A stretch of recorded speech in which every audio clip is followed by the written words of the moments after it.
I met this guy. I loved him. He was so sweet. He swept me off my feet all the time, buy me flowers, we'd wine and dine me, we'd date. He just really was so sweet to me. Uh, One time we were having this argument. I don't even know what it was about. It was so stupid.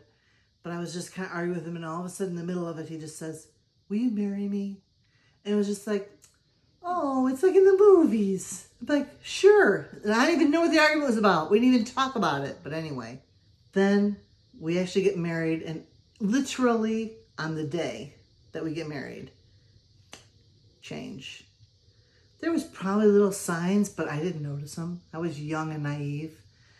But that day, I'm waiting in the parking lot for him to leave, and his father comes out, and he's like, oh, hi. And he's just kind of talking to me, keeping time with me in the parking lot until he comes back out. He had to do something. I don't remember what. And his father said, oh, here he comes. And I'm like, oh, here he comes. He actually got jealous about that. I don't know what he thought, but he actually got jealous. And that night, it was like a turmoil. It was ridiculous. Time goes by. I was only married a short time because it just escalated and escalated and escalated. Our honeymoon went through highs and lows. It was just unbelievable. He was just always so jealous. He didn't want me visible. I mean, one time, I remember he even handcuffed me to a gas meter that was inside the house so I wouldn't go out when he wasn't there. He was just so jealous and crazy. And it just kept escalating and escalating and just got worse and worse. And we went out camping, and I got a UTI camping. And I went back home, and I called up the doctor, and they made an appointment. He knew I was going to go to the doctor after work. I called up and made an appointment. I go into the doctor. You have to wait for a while, whatever. Wait for a while. I go to the doctor. I come home, and he thought it took too long. And he literally accused me of having an affair with the doctor. I was like, what are you talking about? It didn't make any sense to me. Anyway, it escalated. He might have even hit me before, and then he takes my keys and his keys and leaves. Just takes off and leaves me in the house. And I'm thinking to myself, I'm not just going to sit here waiting for him to come back. So I call my sister. She comes and she gets me. I tell her what's going on. She was actually going to go to a Halloween party that day, and she decided to stay in with me because I was so upset. I just couldn't believe it. So we were talking. Night goes by. He comes over, and he's like, comes to pick me up. And I'm like, he's mad because I'm not at home. And he drives over to my parents' house. And he's like, come on, let's go. And I'm like, no, I don't want to go with you. Come on. I'm like, no. And my sister's going, she was getting really worried about him. And I think she called the police because the police showed up. And next thing you know, he breaks one of the glasses, one of the window panes, and the police arrest him. And he had been drinking too. So the police arrest him. He's in the lockup. I didn't bail him out. He wanted me to bail him out. I wasn't going to bail him out. His brother posted a bail. And by the time his brother got there with the money, he fell asleep. So the cop said, well, you might as well just let him sleep it off. The cop station, it wasn't far from my house. So, my parents' house. So anyway, he sleeps it off. I'm with my sister. My mom and dad come home. Everybody's sleeping. I'm sleeping in my sister's bed next to her.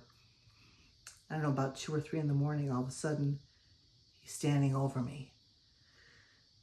And I'm like, I just opened my eyes. It was just so weird because he was in the police station. And next thing I know, he's over my bed, and he just reached his hand out. I take his hand, and we go walking down the hallway. And he's like, come on, let's go. I just got up. I want to go to bed. And I'm like, oh.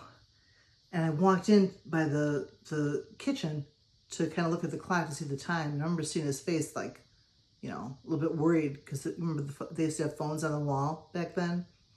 And I kind of had to walk by the phone to look at the time. And he got this like little worry in his face.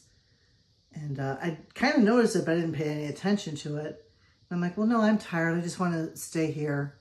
And I said, come on, Sandy, let's just go home. You know, I've been through a long night. Let's go home. So I go with him. I mean, I'm married to him. So we go down the stairs. We get in the car. As soon as we get in the car, he says to me, I'm going to grab me by the hair and started punching me and said, I'm going to tie you up and beat you up all weekend. And he starts driving and he's beating me up the whole time. And I'm like, oh my gosh, this is horrible. Beating me up and driving and holding me down. I'm kind of got my hand by the door thinking, when am I going to be able to get out of here? We actually got to, we're on a 4-lane road. It was a busy road. And I thought, I got to get out of this car. And we're going like 50 miles an hour. I've got to get out of this car. And we were going too fast. And I was holding on to the handle. And he said, get your hand off the door. He grabbed my hair and he started punching me again. Thank God we got to a red light. Because he had to slow down. Because he was at the red light. And there were cars in front of him. And I pulled myself away. I ran out. And I saw this car was next to me. I'm like, help me. And the guy just went and drove away. I'm like, oh my gosh, I was just devastated. I'm running around to all the places trying to find somebody that would help me. And I went to the other side of the intersection. I went to this car and I just went to the passenger side right away because too many people were just driving by me. I went to the passenger side and it was late, but it was Halloween night. So maybe, I don't know. Anyway, I went and I started opening up this door and it was locked. I'm just going like this at the handle, and then all of a sudden I see his hand in slow motion unlock the door. Thank God. I jump in a car. A stranger. I have no idea who this guy is. Another crazy decision, but I had to get away. I get in the car, and we start driving. I look behind me, and I see him turning around, getting ready to follow me. Anyway, this guy goes to the gas station. He goes inside. He tells the attendant, hey, if something happens, call the police. And I see the attendant just staring at me.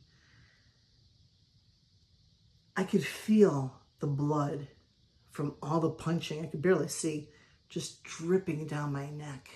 And it was just a lot. And I almost wanted to throw up. I could just remember thinking, oh no, whatever you do, don't throw up because this guy's gonna kick you out of the car. So I had to hold it down. Anyway, he tried to lure me out of the car when we got to this gas station. He tried to lure me out, and I said, look what you did to Love. And I pointed at my face. Anyway, I said, well, I need my purse. So he gets all excited, thinking I'm going to get out of the car. But I told him to give the purse to the guy who was driving me. I have no idea who this guy is, but he's my guardian angel. He saved my life. He takes me to the police station. I go to the hospital. My parents come to pick me up from the hospital with my sister, and I could just see my mom walking, and at every step her body was collapsing as she saw me. It was just really devastating. Turns out he actually cut the phone line to our house. Now I know why he had that look on his face when I looked at the clock. He cut the phone line to my house, my parents' house. This is how much of a psycho he was. But I was in love with him. So I thought, I don't know. The police did a police report, and they said, are you going to prosecute him? At the time, I'm like, well, yeah. I'm just, kind of like, He says, because I'm writing out this report, I'm going to make it really good, and I don't want to put in all this effort if you're not going to do it. So he started with the pressure. I'm like, okay. And then my dad said, if you don't press charges, I don't trust myself. Okay, well, I'm definitely going to press charges. Filed for divorce. And even through that, I remember he was calling me up. Oh, I'm so sorry. It'll never happen again. I didn't mean it. But the gig was up. Everybody knew. You could see it on my face. I mean, I was just so bloody. I could barely see out of my eye. It was almost swollen closed. I almost went back with him. I remember I was wearing the wedding ring, and I told my girlfriend, oh, look, I got the wedding ring on. And she was like, oh, and she drove back and told on me to my parents to, give me that support, because you really need that support to be able to really go through with it. And thank God I had my family, my friends to help me out, because even after that, I might have gone back with him. I was probably going to, because he kept calling me, oh, I'm sorry. I'm sorry. And you start thinking about, as the bruises go away, you start thinking about, oh, he used to always buy me flowers. You know, he was always so sweet to me. And he wasn't sweet to me. He almost killed me. People ask me, what do you think would have happened if you would have went back to that house? He told me he was going to tie me up and beat me up all weekend. They had a lot of tough decisions. Believe it or not. It just seems so obvious. Yeah, leave him. But I almost went back to him. I almost didn't prosecute him, but I did. But I was afraid that he was going to come after me. I knew I had to make 3 major decisions. I knew I had to leave him. I knew I had to divorce him. And I knew I had to prosecute him. I had to do those things to take care of myself. There were tough decisions, but there were the ones that had to be made.